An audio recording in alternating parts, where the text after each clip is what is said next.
Hey guys, it's Harry from Inside Boxing Brain, and yes, it's been a while, but we are back for another video. Today's video is all about the Tommy Fury versus Jake Paul fight due to take place in Saudi Arabia this Sunday, live on ESPN and BT Sports, I think. Now, in this video, I'm going to break down the full fight. I'm going to talk about their key strengths, their key weaknesses, and I'm going to discuss it in 4 or 5 different tiers. So their camp, their previous opponents, skills, the pressure, and my overall prediction of the fight as well. Now, before we get into it, I've been away for a while, and as you can see, it's because I've been in the gym lifting weights, trying to get them Tommy Fury biceps. But biceps don't win fights. And today's video, we are going to get into a technical analysis of why I feel who I'm picking to win the fight is going to actually come out on top. So before we get into it, don't forget to subscribe to my channel, like this video, and drop me a comment in the comment section below, because I am interested and I want to talk to you all about what you think is going to happen in this fight. Now, the first thing that I really want to mention is that this fight is a long time coming. It's been building up for maybe 2 or 3 years now, ever since Jake Paul turned pro and stepped out of fighting strictly YouTubers and sort of like, there were amateur fights, he had the head guards on and all that shabazz. But ever since he's stepped into professional ring, he's been calling Tommy's name, and vice versa. Tommy has been calling for Jake Paul, calling him a fake, calling him a fraud. And for that reason, it's been building up quite nicely. Now, on 2 separate occasions now, the fight has been cancelled. The first time it was a broken rib from Tommy Fury's camp. And the second time, it was due to Tommy's connection with the drug cartel, the Kinahan group. The American embassy denied his visa, wouldn't let him into the country, and for that reason the fight got cancelled. But he's here now, so we are all in for a treat. If the hype lives up to the actual fight, we're all going to be in for a massive treat, and I think, hopefully, fingers crossed, there's going to be no last minute pullouts, there's going to be no controversy, no failed drug cases, no injuries, nobody missing weight. So fingers crossed we get to see this fight on Sunday night. Now, before I really get into my main prediction, I want to talk about 3 or 4 different key areas which go into building a fighter and getting them ready for their camp.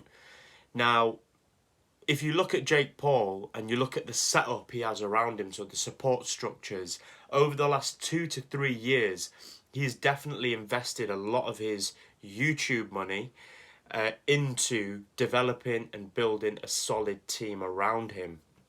Now, he's partnered and the head coach in his camp is BJ Flores. And BJ used to be, I wouldn't say elite, but he was maybe world-class boxer in his time. I think he was cruiserweight. And to be fair, he's a great coach. He seems to be getting the most out of his fighter. And him and Jake really seem to have matched well. It's a match made in heaven.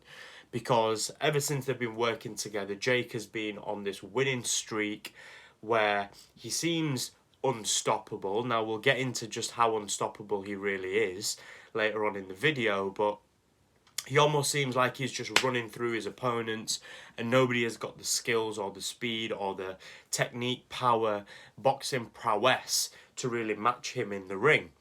So I really think that the camp is a fundamental factor as to why Jake has been able to really develop and grow his skills within the boxing game. And I know people call it YouTube boxing, but we have to be honest now, he's fighting a professional fighter, and this is a professional fight. It's 8 3-minute rounds, and the WBC have said that if he manages to beat Tommy Fury, he will get a WBC ranking. Now, I've been watching a bit of the behind the scenes camp footage, staying in tune with a lot of the camp members and sparring partners on Instagram, and trying to see what potential leaks they're putting out there in terms of what's happening in the camp behind the scenes. And they're running a very tight ship, and I think that comes down to just how strict and stringent Jake Paul is when it comes to protecting his, you could call it, intellectual property, what really goes on in those four walls. So it's very difficult to say what's going on in that camp. Are they focusing more on boxing fundamentals, boxing technique, boxing IQ? Or is this a camp to build speed, build power, build agility, and build that strength and physical prowess? Because if you look at Jake Paul's transition, his body shape and his size and power, his physique, it's changed a lot over the last 3 years. And a lot of people speculate it's down to drugs, but he's not failed a drugs test yet. So I'm not going to jump on that bandwagon. I'm going to say it's down to hard work and dedication to the craft, to the game, and training repetitively, religiously, day in, day out, with the best nutrition, with the best recovery, results in you gaining a lot of muscle and gaining a lot of skills. So the camp is a key strength to Jake Paul. He's got some great people around him with a lot of boxing knowledge from the highest level of the game. And a lot of the professional boxing pundits are picking him to beat Tommy Fury. So, in contrast, if you look at Tommy Fury's camp, the first thing that everyone says is that he comes from a boxing lineage. He's got fighting blood. He's cut from the same cloth as his dad, John Fury, and his brother, the lineal heavyweight champion of the world, Tyson Fury. So, he's got the DNA to do it, and he's a professional boxer. The camp that he trains in has again been very secretive. They've not really let out any training footage. They've not given us any insights into what's going on behind them closed doors. And when anybody with the surname Fury gets on a camera, they are always super confident. They always know how to talk, and their smack talk is probably the best in the fighting game. So it's hard to really make a key decision based just on the camps and what's being put out there from the team members, from the camp members, from the sparring partners. There were a few videos on YouTube which I watched of Tommy Fury's sparring partners, and they all said that he's hitting hard, he's super sharp, his stamina is 100% on point, and the boy is a handful. And you have to imagine that coming from the Fury family, being raised around the likes of John Fury, Tyson Fury, you're going to soak some of that in. He said that he was around all these big fight camps when Tyson was fighting Vladimir Klitschko. So it means that you are going to soak up that IQ. Your boxing brain is going to develop. So I do feel like when it comes to the camps, if it was me personally speaking, I would rather be in the Fury camp. The fighting men, they've been fighting for years. All of the Fury men are fighters, and they clearly have a recipe that works, because Tyson, when he was with Peter Fury, managed to get all the way up to a world championship level. He then won the championship, and since then he's been on top of the world. Now, I know that doesn't directly transfer into what's going to happen with Tommy, but Tommy has trained very closely with Tyson, and only good things can come from spending time with a GOAT, a legend in the game like Tyson Fury. So in contrast, I really think that when it comes to camps, I would personally rather be in the Fury camp because of the expertise and the history behind it. I really think that it's very raw, very rustic, and they're really putting the graft in those gyms. It's not all about who's the biggest celebrity in the gym. They're not all obsessed about how famous Tommy Fury is. They come to fight, they come to train, and they come to get better. So Looking at another angle to this, I really think that when you look at the opponents that both of these fighters have competed against, they are almost the same. Everybody slanders Tommy Fury for fighting only journeymen, and they give him a bad press to say he's fighting taxi drivers. They've got like a combined record of over 100 losses, and these are fighters that he should be knocking out, and he didn't. He hasn't finished many of them. In comparison, I think that Jake Paul gets a lot of fake hype and fake praise because people say he's got a knockout punch and he's been fighting these ex-champions. But when you really look at it with a keen eye, these champions are ex-UFC champions.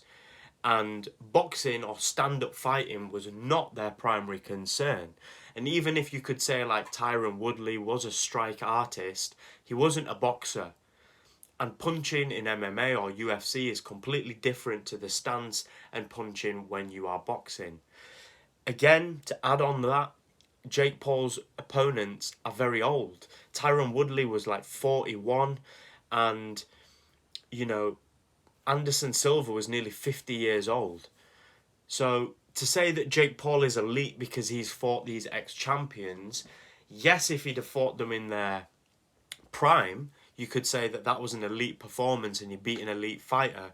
But taking somebody out of their sport and bringing them into another combat sport and fighting them when they're at the end of the road, they've had a very hard career with numerous super difficult and strenuous fight camps, to beat them in a boxing ring over maybe 8 rounds, I don't put too much hype or credence on that.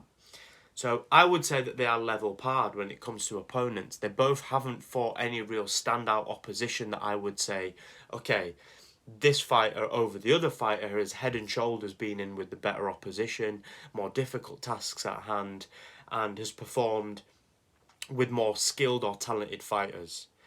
You can argue and can say that Jake Paul has maybe been under the lights more and he's dealt with big events, but that doesn't, in my opinion, make the difference in terms of who's going to perform on the night. Just because you're used to big nights and being under the spotlight doesn't mean that you're going to outperform your opponent. Maybe he's going to thrive under the spotlight. Maybe he's been waiting for his opportunity to get under the spotlight, under the cameras, so that he can really show his prowess. And we're talking about Tommy Fury here. He has been around Tyson, and Tyson has been in some of the biggest fights known in boxing history. So he's used to it just as much as Jake Paul is. The next point that I really want to raise is skill. Who's got the better hands? Now, in my opinion, there's only one answer to this, and that is Tommy Fury.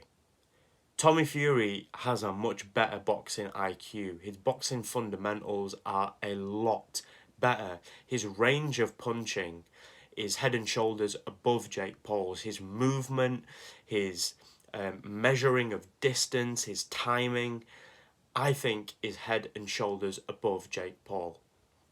Jake Paul has got a solid right hand. And yes, if he cracks you with it, you're going to feel it. Anybody who knows how to throw a punch can hurt a man. But that doesn't mean that he's going to be able to land the punch.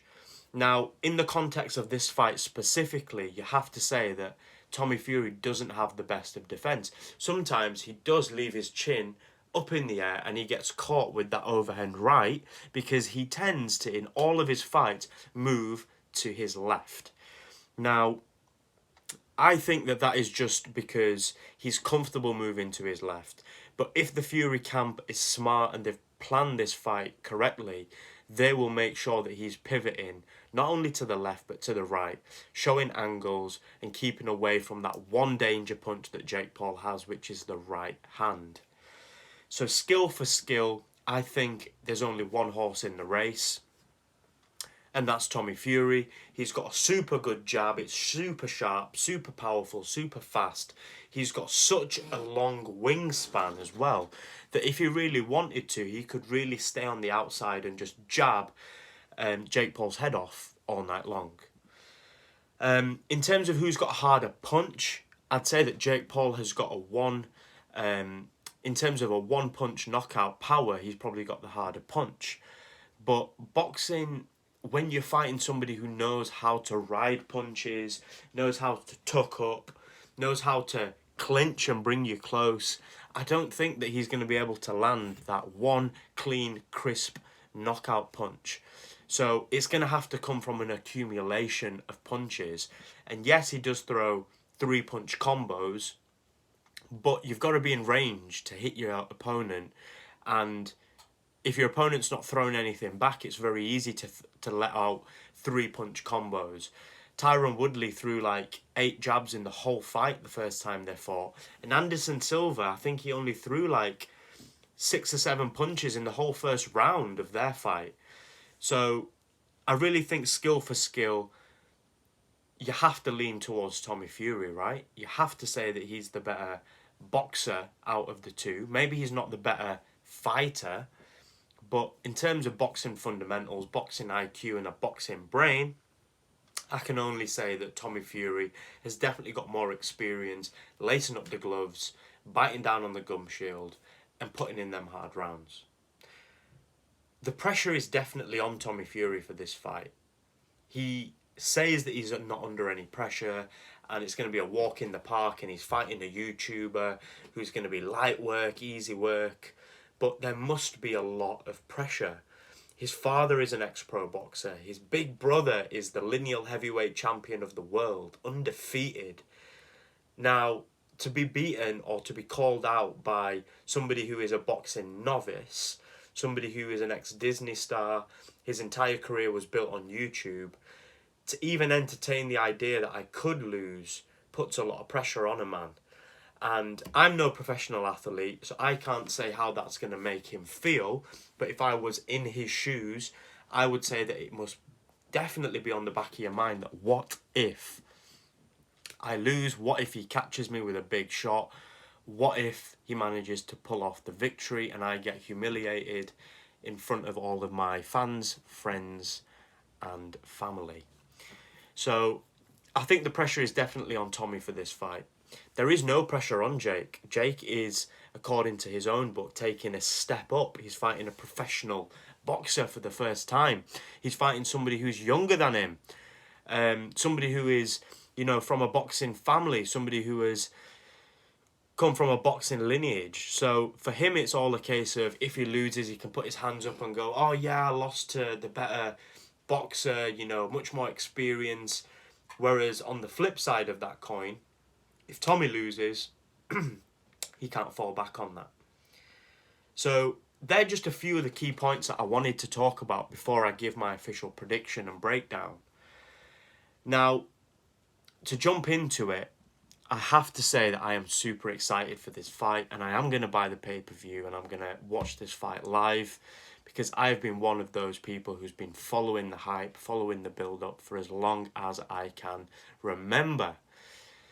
So my official breakdown for this fight is that, in my opinion, Tommy Fury is going to win this fight by knockout in the late rounds, between 6 and 8 rounds. And I think it's going to come from a combination of adding pressure and applying pressure to Jake Paul very early on in the fight, and then resulting back to his boxing IQ and boxing fundamentals and walking Jake Paul onto a big shot. I really think that Tommy Fury's defense is going to be on point for this fight because he understands just how much is riding on it. Jake Paul is really going to try and stick it on Tommy Fury from the get-go. But I think Jake Paul also will be apprehensive, and you'll see that in his body language. I don't think he's going to be letting 3-4 punch combinations go straight away, and he's going to fall into the trap of trying to box the boxer because he has got a chip on his shoulder, and that is, oh, you're not a boxer. So he's going to try and prove to the doubters that he is a boxer, and I think that is going to be the reason why he loses, because Jake Paul is a fighter, not a boxer. And vice versa, Tommy Fury is a boxer, not a fighter. So I really think that Tommy Fury could be open to those right hands all night long.